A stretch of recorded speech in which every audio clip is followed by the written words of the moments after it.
Hey everyone, I'm your host Tom Shaughnessy and welcome back to Chain Reaction, a research-driven podcast that's a part of Delphi Digital. If you're not on Delphi's research portal, you're missing out on the critical analysis read by the top minds in the crypto space, so be sure to check it out. One quick housekeeping item, nothing said on this podcast is a solicitation to buy or sell any security or token or to make any financial decisions. I may personally hold tokens mentioned on the podcast, and you can view our show notes below for our complete disclosures. Hey guys, I wanted to tell you about our new podcast sponsor, Delta Exchange. If you're looking to long or short altcoins with leverage, you have to check them out. They're an altcoin derivatives exchange where you could trade futures on Bitcoin and leading altcoins with up to 100 times leverage. They have strong liquidity and low trading fees, and Delta is the best place to trade altcoin derivatives. For a limited time, you can get $10 as a welcome bonus to make your first trade on Delta Exchange. Head over to www.deltaexchange/Tom to claim your welcome bonus. Links in the show notes below. With that, let's jump into the episode.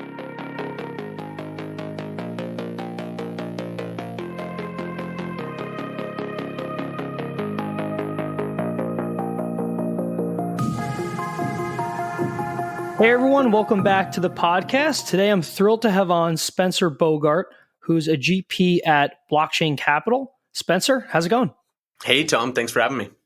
Yeah, it's great to have you on. So I don't know who wouldn't know at this point, but Spencer and Blockchain Capital is one of the space's largest funds. They have over 300 million assets, 80 portfolio companies, and you guys have been in the space for a long time. So Spencer, it'd be great to hear from you kind of how you got involved in crypto before we dive in. Yeah, sure. Let's see. Got involved with Bitcoin. So let's see, I was working at a startup in the ETF industry. We would have morning research calls. And it was the day that Bitcoin broke $1 that people in the group started talking about Bitcoin. I had never heard of it. And it bothered me to no ends that some people seemed to already know quite a bit about it. And it was something I hadn't even heard of. And so from there, started digging, went and did a little cash transaction to go buy some, involved going down to Chinatown here in San Francisco, wiring that over to Mt. Gox, and buying a tiny little bit of Bitcoin. So just mostly to see how it works, was not making a large investment. But from there, like once you have some skin in the game, you start learning more. And so then after that startup in the ETF industry, I was working as an equity research analyst, writing sell-side equity research, covering software and internet companies, and eventually felt like the whole industry and Bitcoin in particular were kind of hitting an inflection point where it was going to be much more relevant to a wider investor base. And so I started writing research on it. And so in 2015 and 2016, published a few different research pieces on it. And then from there, just started to get to know more and more people in the industry. And I think a lot of those people are the ones that actually got me more and more hooked until eventually it was something that, you have to do full time. I think everyone kind of hits that point where they're like, you know what, in order to be successful in the space, I need to fully dedicate myself to it. It can't be something that's just, 60 or 70% of my time. It needs to be all of the time. And then, so in late 2016, decided to leave Wall Street and go full crypto. And I'd already been working with the team here at Blockchain Capital off and on. A little background on the firm. They were founded in 2011. We're now deploying capital out of our fourth fund and gearing up to raise our fifth fund. And so it was a natural home. I'd already worked with the team, already enjoyed all the people here. And so came on board, and now it's been about 3 years.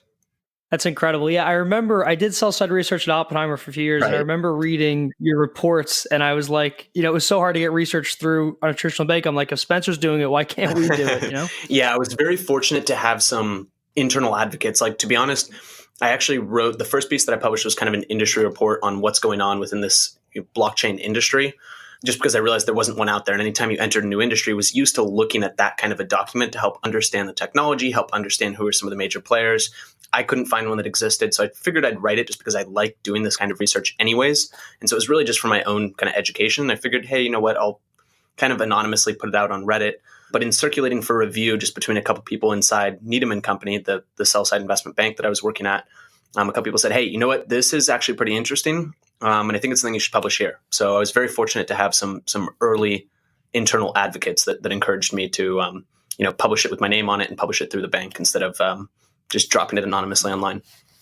No, that's a good way to go about it. And Spencer, you guys recently dropped your 2019 year in review, and you guys also have a lot of ideas on what you think could happen in the future. I'd love to start with kind of your 2019 snapshot. And everybody listening, this is going to be linked in the show notes, but you guys hit on like 6 key areas of 2019. I'd love to start with the macro environment. What are you kind of seeing on the macro side of things in relation to look, I think crypto? that Bitcoin is just kind of at the early stages of starting to be really relevant in terms of macro discussion.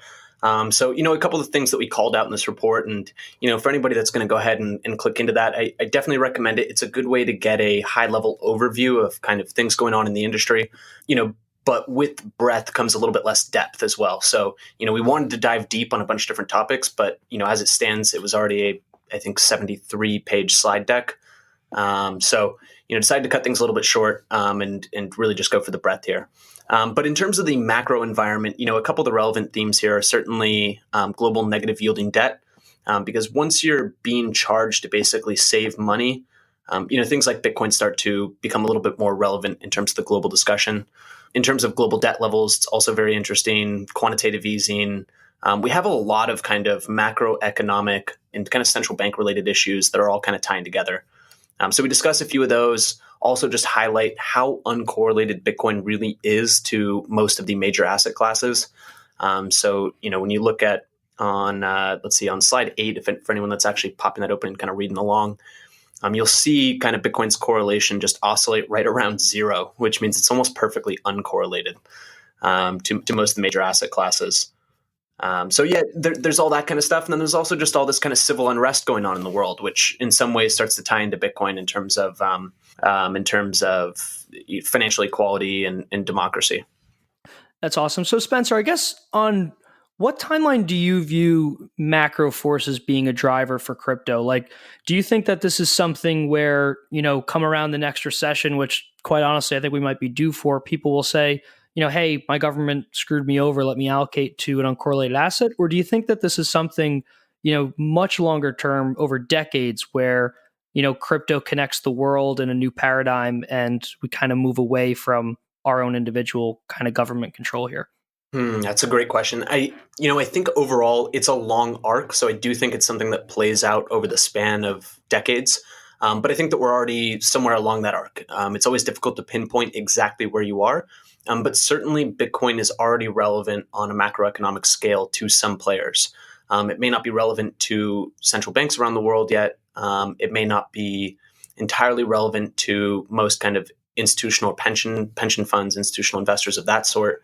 But it's already there for at least some decent swath of people and asset allocators. No, I definitely agree. And, to be honest, I thought the things going on in Hong Kong, kind of the unrest in China and things along that nature, I thought those would have been more near-term drivers for crypto. Like I thought that would have driven a lot of inflows, but I don't know if it has. Yeah, I think you're right. I think that it's still just a sign of the fact that crypto is very early. So people always think, in 2011, people thought kind of the train had already left the station. They thought the same thing in 2017.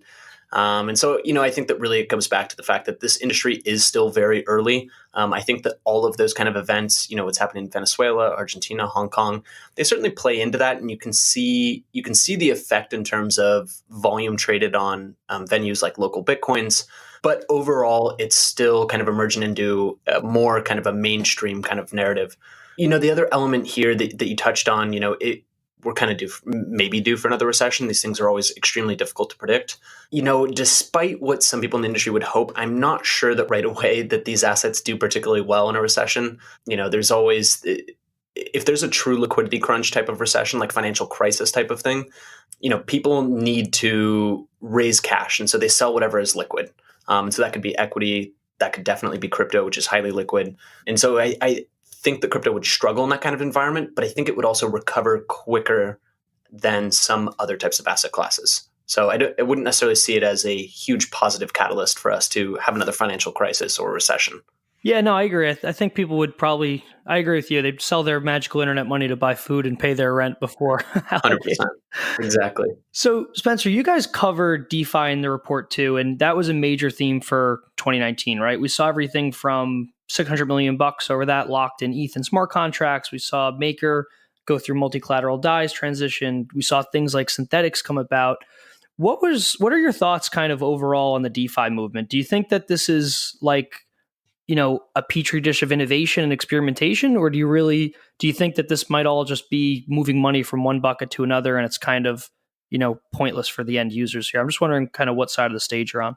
That's a great question. I mean, there's certainly some element of the latter, of just kind of, moving money from one bucket to another, but I'm more inclined to say that it's a really interesting petri dish. I think that and I'll try to stick to the way that, these terms are popularly referred to today, in which case DeFi is like strictly financial related applications on top of Ethereum. Of course, there could be financial related applications on top of other blockchains, but that's not really the way the term is mostly used today. So, look, the experimentation that I see, we constantly refer to it as directionally correct, and that we're seeing lots of interesting things. We're not quite sure exactly what's going to materialize there. But this kind of comes back to a bigger scope of, I'm obviously, for anyone that's followed me over the past couple of years, I'm very constructive on Bitcoin. I'm also decently constructive on Ethereum. And, I think that there is already, everyone talks about store of value. Of course, there is a very large addressable market that can be very clearly defined. But one of the things that I think is really interesting is, once you have these digital assets, these programmable assets, it's what are people going to build with them? And so, some of the stuff going on within the DeFi ecosystem is particularly interesting in that regards. I think that this is one of the big question marks when you're thinking about, okay, how large is the market opportunity for crypto going to be? Again, we can clearly delineate the supposed like digital gold or store of value market. We know roughly what that is. We can debate about which things are included, which aren't, but we have clear market sizing for that. What we don't have clear market sizing for is what are people going to build with, call it programmable money, call it programmable assets, call it programmable value.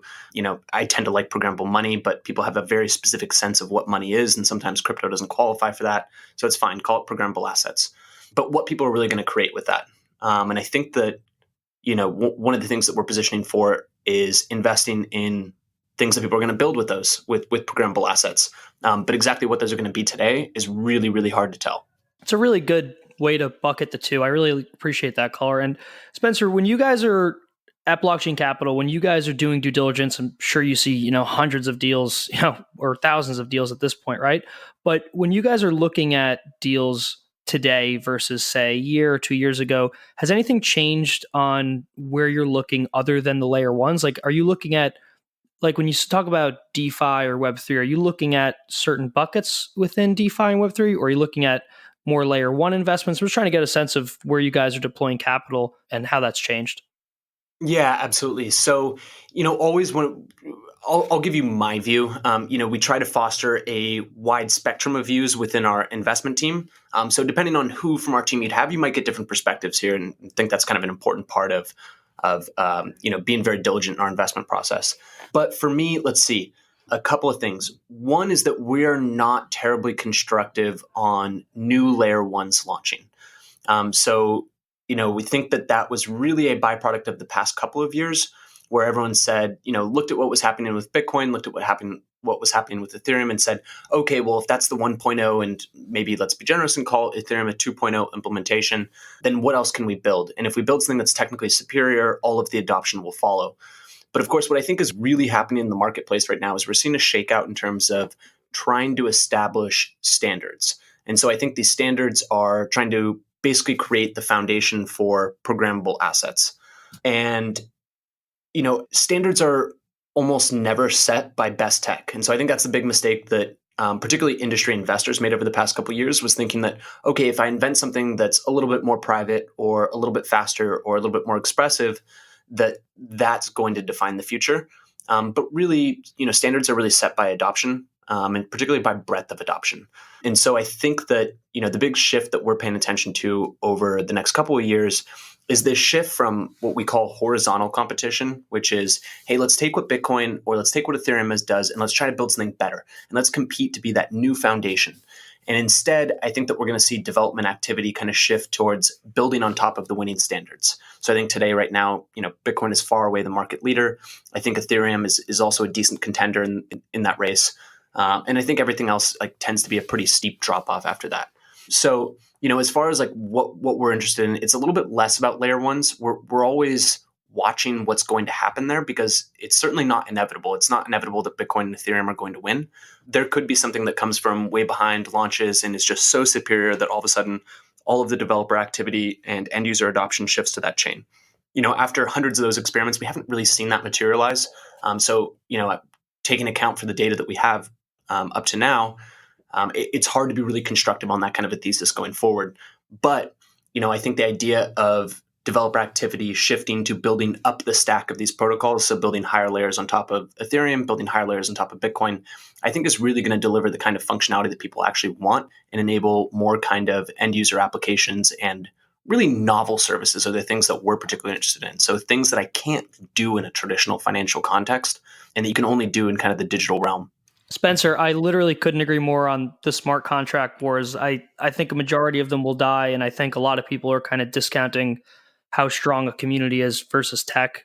I mean, Yes. the follow-on question for you there is, let's say that, we have a dozen or 24 high-profile launches that, raised a lot of money over the past couple of years. Let's say that the majority of them fail, right? What does that mean for the space? Like, does their money go to Ethereum and Bitcoin? Do their developers go there? Is the space at a deficit and people just leave? I'm kind of wondering what it looks like after a potential kind of showdown here. Well, I think, so for one, I'm thinking a little bit from an investor's mindset. So for one, I think that there's already now, I think over the past kind of 8 months, maybe 12 months, call it, we've really seen a decline in the appetite for funding these new layer one protocols. So, partially explaining the surge in development activity around creating a new chain, I must create my own new blockchain, is really that there was a lot of investors that wanted to fund that idea. Most of the time we were not one of those, but there was a lot of capital looking for developers to go do that. I think that appetite has now waned. And so the rewards for developers to going and embarking on that kind of an expedition are significantly less. And therefore the activity shifts to, okay, what will actually drive end user adoption? And therefore I think that kind of pushes that development activity up the stack. So, I think investors will be increasingly focused around this theme. I think developers are going to be increasingly, building around this theme. And then in terms of the capital, it's really hard to say. Certainly, it's possible that the capital allocated to these new protocols, that when they launch, people just sell those assets, cash out and say, forget crypto, I'm going home. I think that's possible for some percentage of the capital. I think probably a good rough landmark here would be, is it greater or less than 50%? I'd say it's probably less than 50%. So I think that, some of these people are just going to reallocate into other assets, Bitcoin, Ether, or something built on one of those. So overall, I don't see it as anything bad for the space. I do think there's going to be some learning lessons involved, though, and bumps and bruises on the way. For sure. Hopefully it isn't too bad. And, going back to your earlier point, you guys mentioned that you're taking a view that will shift from horizontal competition, like all these layer ones competing, to vertical, where you have just a lot of applications built on top of, say, one layer one. If we take, let's just say Ethereum as an example here, you have a lot of primitives built, like MakerDAO as a stablecoin, DEXs, Synthetics, Kyber, Uniswap, take your pick. That's all great and really built out, and it's kind of a moat. But my other feeling is that as we go to ETH 2.0, now these developers are going to have to, rewrite all these things, and they're going to have to redeploy them, and things might break. Do you think that ETH 2.0 could be an opportunity for developers to leave for a new chain, or do you think that it may harden the community? I'm just kind of wondering your thoughts there. It's a great question. I mean, in theory, it could be a catalyst for people to go elsewhere. But as it stands today, I don't know where else they would go, as far as where else they're going to build. If they're not building on Bitcoin and Ethereum, like, are they really going to go and, build on the 74th largest chain? Maybe. I guess they could. But, I think that most people that are building want to build for actual end user demand. And the end user demand just honestly isn't there for most of those other chains. Granted, it's still fairly nascent, even in Ethereum, but certainly an order of magnitude, if not more, than what we see in a lot of other chains. So I don't think that you're going to see some big exodus as a result of it, but it definitely introduces a dose of uncertainty. And I think predicting exactly what's going to happen there will be tough. No, that makes a lot of sense. I agree there. And Spencer, going on to some of your 2020 predictions, because I think a lot of them are super interesting. The second one you guys have is that value in DeFi hits $5 billion. I mean, that's a lot, right? That's, 9 or 10 times the amount locked today. Do you think we'll get there through the applications we have today? Do you think they have to improve, or do you think that this is going to come from, say, new applications or more exposure of the current ones? Yeah, it's a great question. So for one little bit of context here, we call these bold predictions. At one point, we were going to call them outrageous predictions, but thought maybe outrageous was a step too far. In hindsight, now that we've published this, it seemed like a lot of people actually agreed with those predictions, which tells me that we didn't make them bold enough. They were really supposed to be pretty controversial and pretty far out there. But overall, people don't seem to have really strong disagreements kind of across the board.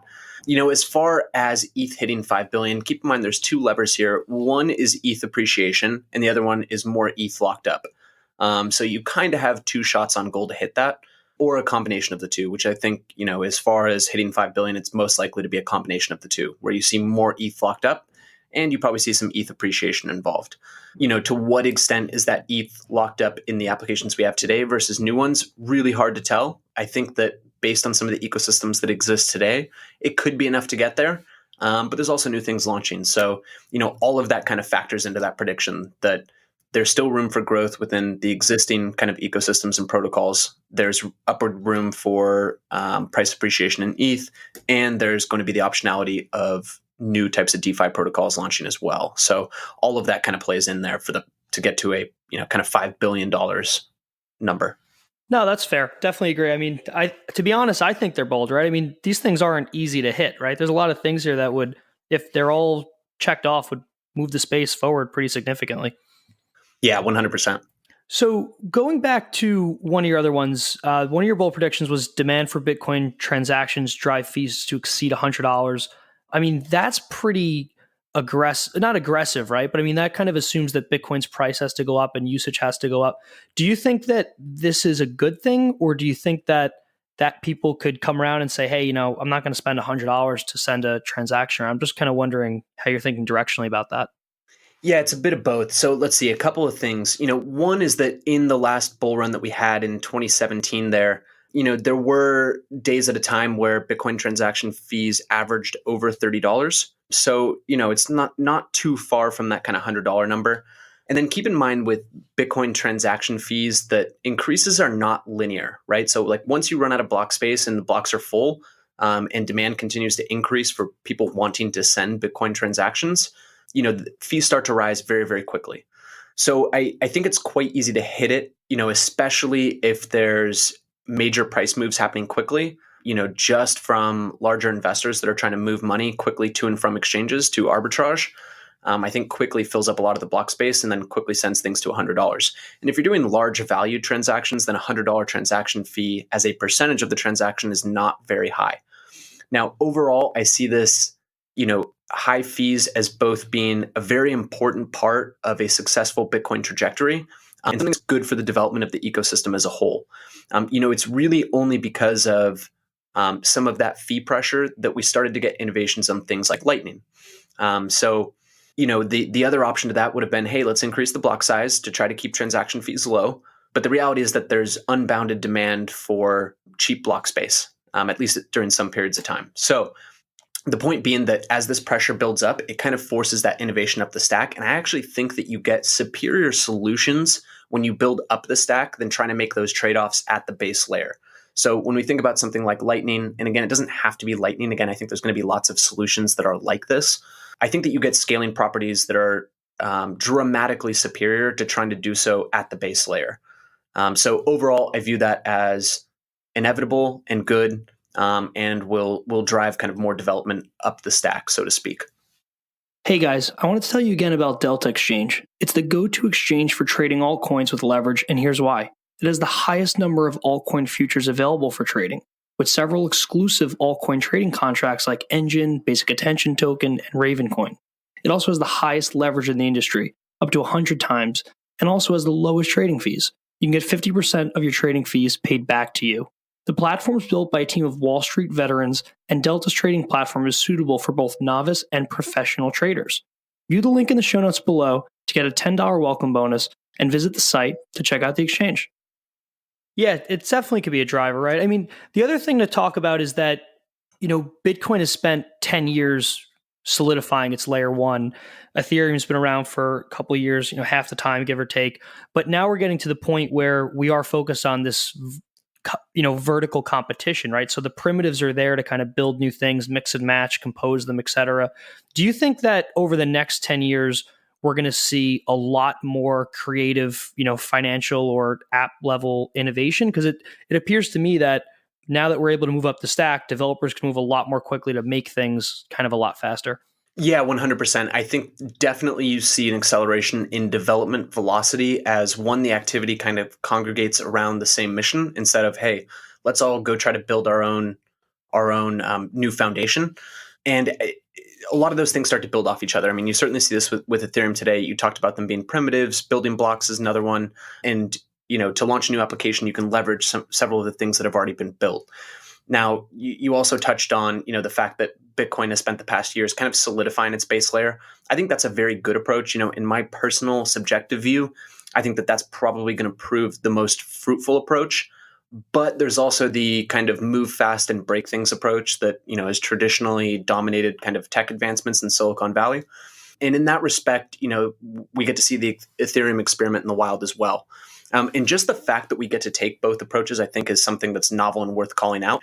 In any other kind of monetary experiment, basically a central bank has to sit down and say, this is the path that we're going to choose. We don't get to run two experiments in parallel. So, not that Bitcoin and Ethereum are mutually exclusive, because I certainly don't see them that way.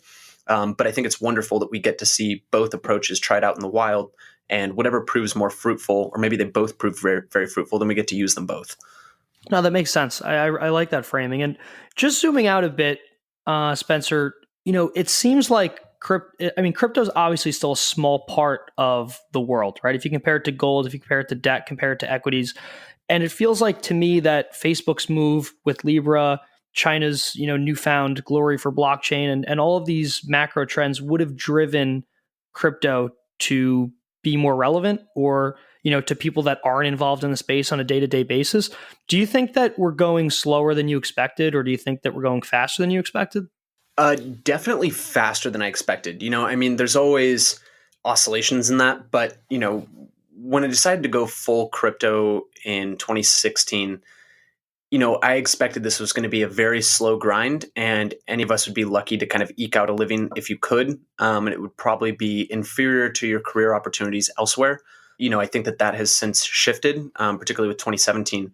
So, overall, I think that things are definitely advancing much faster than expected. I think if you were to go back and, ask yourself at any one point in time, like let's maybe start in like 2013 and say like, okay, what would success look like over the next 2 years?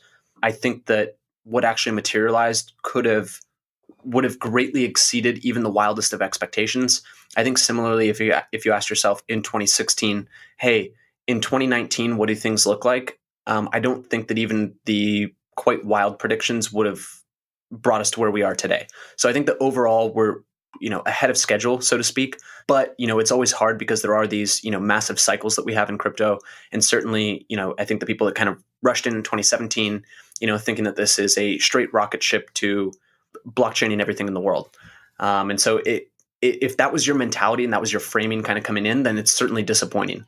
But I think you have to step back and kind of look at the whole history and see where things have come from. And I think it's extraordinarily hard to be disappointed if that's your perspective. Yeah, agreed. We're nearing 6,500 on Bitcoin today, so you're giving me some optimism now, Spencer. 100%. And I think you can look at this across a number of things, whether it's the asset price or, a couple of the other things that I like to look at are, transaction value on Bitcoin, right? Which is, really steadily increased. So, if you had said 3-4 years ago that on average, transaction value on Bitcoin, the Bitcoin network would be processing more than $2 billion worth of transactions a day, that would have seemed like an absolutely outrageous prediction, and certainly would have been marked as, okay, if we get to that point, that's definitely a big success as far as Bitcoin's trajectory goes. Same thing with like looking at applications on top of Ethereum. If you'd said, hey, there's going to be $700 million worth of ETH locked up into applications built on top of Ethereum, I think that would have exceeded people's kind of wildest expectations at that time. Unless you were just like completely delusional. So yeah, I'm absolutely constructive on what's happened so far. Yeah, I guess you're totally right. When you zoom out, we're further ahead than people think. It's just crypto happens on a second-to-second basis. It's so hard to kind of zoom out and take that view. You know what I mean? Yeah, exactly. And people tend to extrapolate, once you see, it kind of tends to be these like weird step functions, right? Where all of a sudden, things start to kind of accelerate again. People are transacting a lot more. There's a lot more development activity happen. And they tend to extrapolate, what's currently happening at that point in time, like well into the future, and just assume that, that continues at the same kind of torrid pace that it's been occurring. And, again, I think that's just a little bit of an unreasonable expectation to begin with.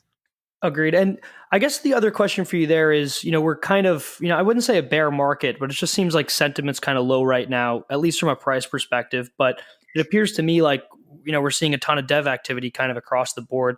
Are you guys seeing the same thing, or do you think we're kind of in a low point here? Oh, definitely a lot of positive development activity. One anecdotal point would just be the quality of people that we've seen kind of entering the space. So whether it's the pitches that we're reviewing or, people that we're introduced to at meetups, et cetera, the quality continues to improve. And I think that that's a great indicator of kind of where we're headed. I had another thought there, but it's escaping me now.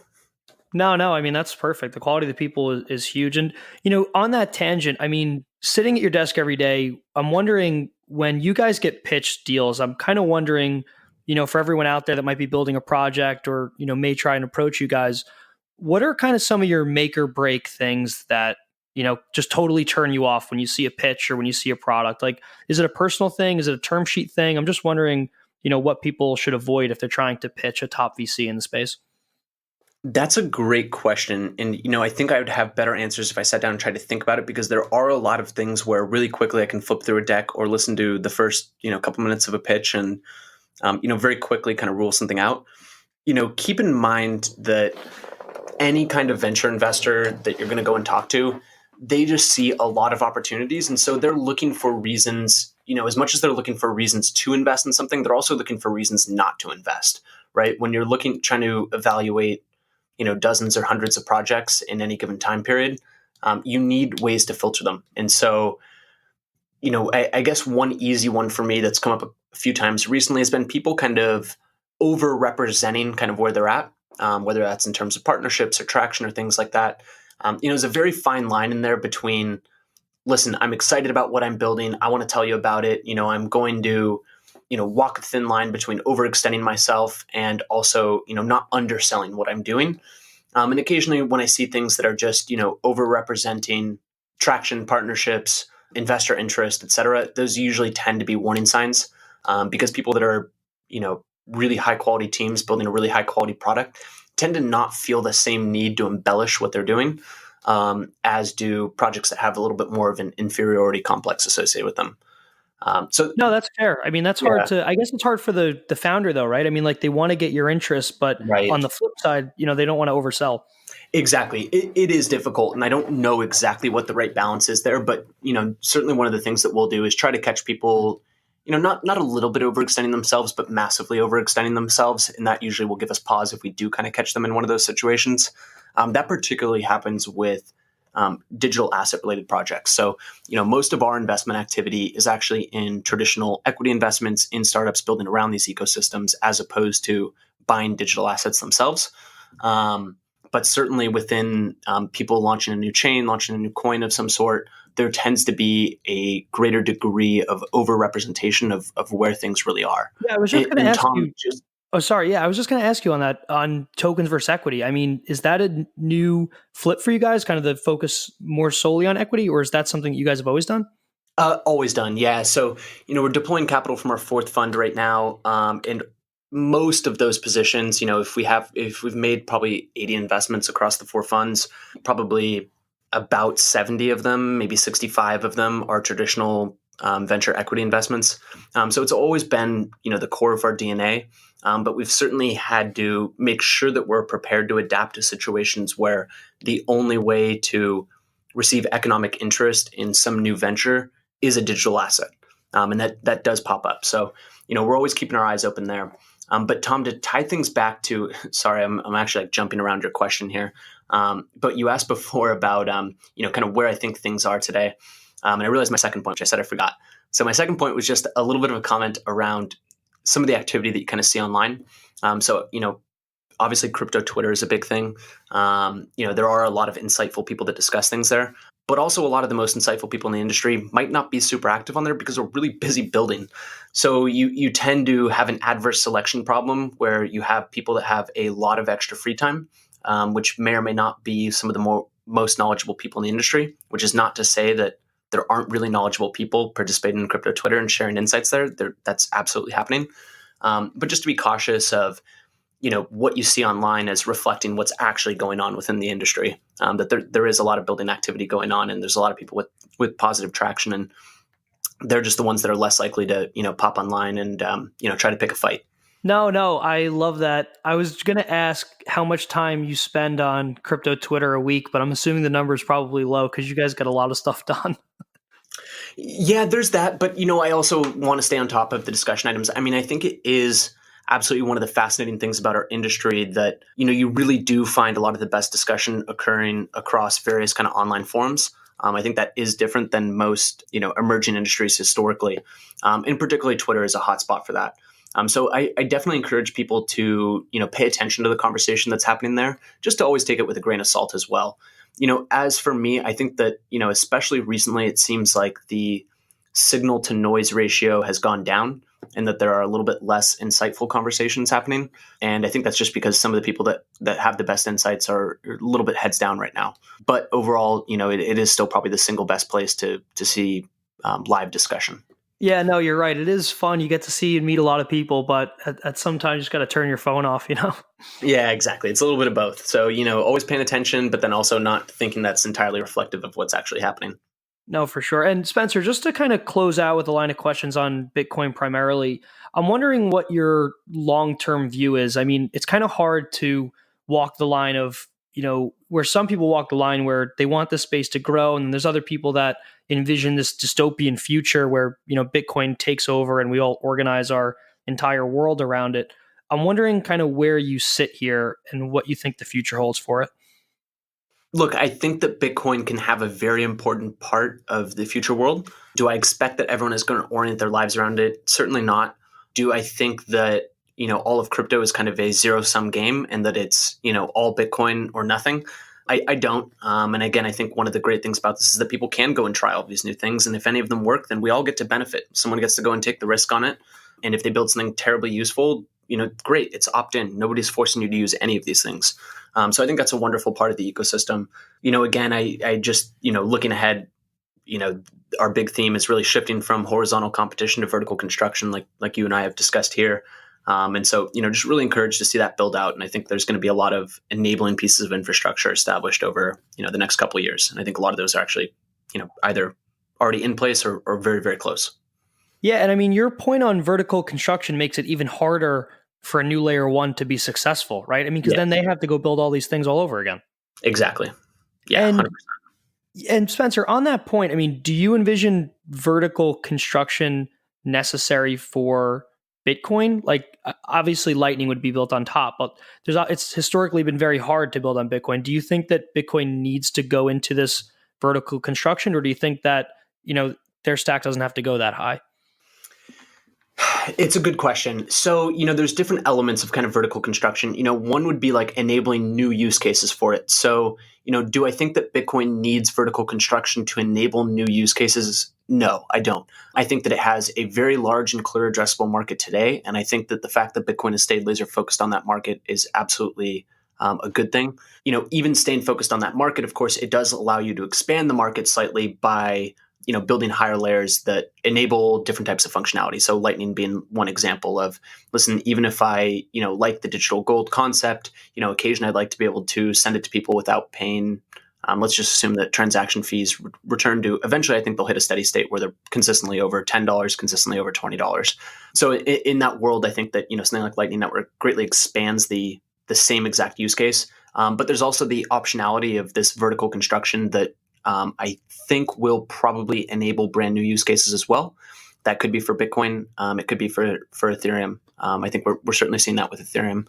But again, I don't think Bitcoin needs that. I think that, again, the strong assurances that are provided by having a highly predictable base chain are extremely important.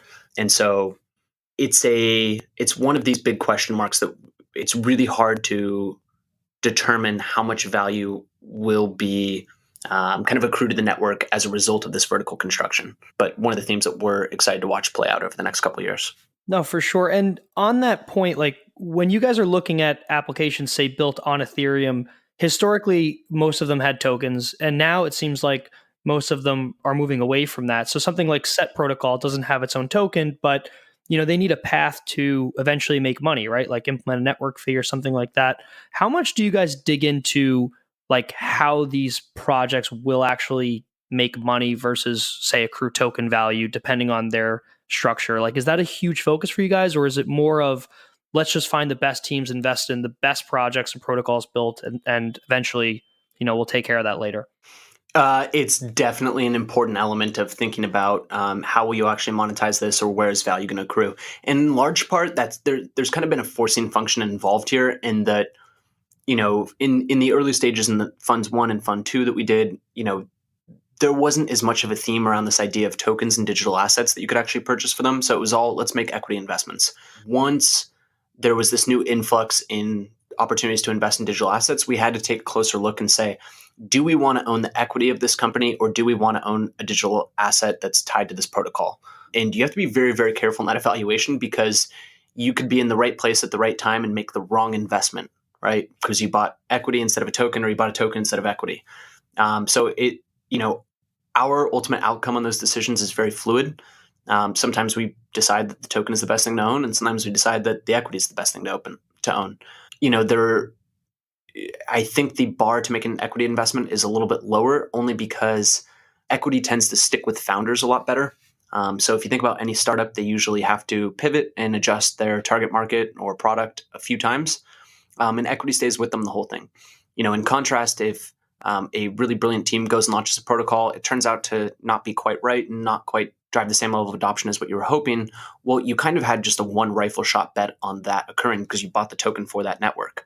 Now, maybe the creators of that will say, hey, you know what, we're actually going to, launch something. We're going to kind of push all our efforts towards a new protocol, and we're going to launch that one. And maybe they'll decide to allocate you some pro rata share of that new token, but they don't necessarily have an obligation to.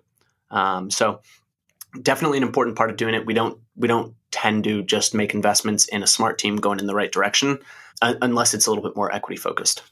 No, that's fair enough. And Spencer, the last question I have for you, I know you're busy, I want to get you back, but you wrote a letter to the SEC over the summer. I'm scrolling through your Twitter while I have you on, and one of it, it was on examining Bitcoin's valued attributes. I'm wondering what your thoughts are kind of months later. Like, do you think that they're kind of taking this seriously? Do you think that our government is not taking it seriously? Do you think that potentially the US could lose out to another country that may be a little more crypto friendly, like we've seen in past kind of tech races? I'm kind of wondering your thoughts on the, I guess, global regulatory front. Yeah. So let's see. So for one, I guess a little bit of context on that letter that I wrote to the SEC was as a comment on a filing from Bitwise to get a Bitcoin ETF approved. And so the only thing the real argument that I was trying to make to the SEC here was really just that, look, store of value assets are actually extraordinarily common and familiar in everything but name, right? That, outside of Bitcoin, people don't very commonly use this term store of value. And yet there are many assets that we're all very familiar with that have this store of value properties. So some of the ones that I call out in there are, of course, gold, the one that everyone knows. But there's also an interesting, fine arts and high-end collectibles kind of market that's also very, very large, where, those are largely serving as a store of value type of function. These are not people don't go and acquire a Picasso painting because it's beautiful. Most of the time those sit in vaults or they sit in the wall of a museum. So they're not doing it because it's going to adorn the wall of their household and they're going to be able to look at it all day. They do it because you can never create any more Picasso paintings. They are strictly limited in supply. Same thing with vintage Ferraris. And then, I also go in and I won't spend too much time here, but, the real estate market, some sizable portion of that is also ascribable to a store of value market. So not people doing it for consumptive purposes of, hey, I'm going to live in this, and that's the reason why I'm buying it, or not because I'm going to go and rent this out and earn cash flows from it, but strictly as a store of value market. The example that I highlight there is in Vancouver, where a lot of homes are purchased and nobody lives in them and they're not rented out. So they are strictly store of value purchases in countries that have strong property rights. And so I think that ties in very well. This is all just kind of to paint a picture for the SEC that hey, listen, these types of assets are actually very common. And, Bitcoin actually has some unique attributes that actually improves on some of these more traditional store of value type of assets. So sorry, with that long-winded backstory, do I think the government is taking this seriously? Do I think U.S. regulators are taking this seriously? I absolutely do. I think it's very encouraging that, when they disapproved Bitwise's Bitcoin ETF, that I forget, I think they wrote 100 plus pages in response. So, this wasn't a just, we're going to just deny this. We actually want to take a good look at the underlying markets. Ultimately, I think that decision is wrong, but, that's my subjective opinion. And I do think that we live in a world where jurisdictional arbitrage is a very real thing. So, I think that every country needs to be a little bit careful of how they treat these types of assets because, ones that take a very negative approach, they see the economic activity shift elsewhere. And countries tend to want to be attracting economic activity, not pushing it away from them. And I think that'll be increasingly important over the next 5 years. That's incredible color. Spencer, I want to thank you so much for your time coming on. This has been incredible to learn from you and kind of get a look under the hood of blockchain capital. I really appreciate your time today. Thanks so much for having me, Tom.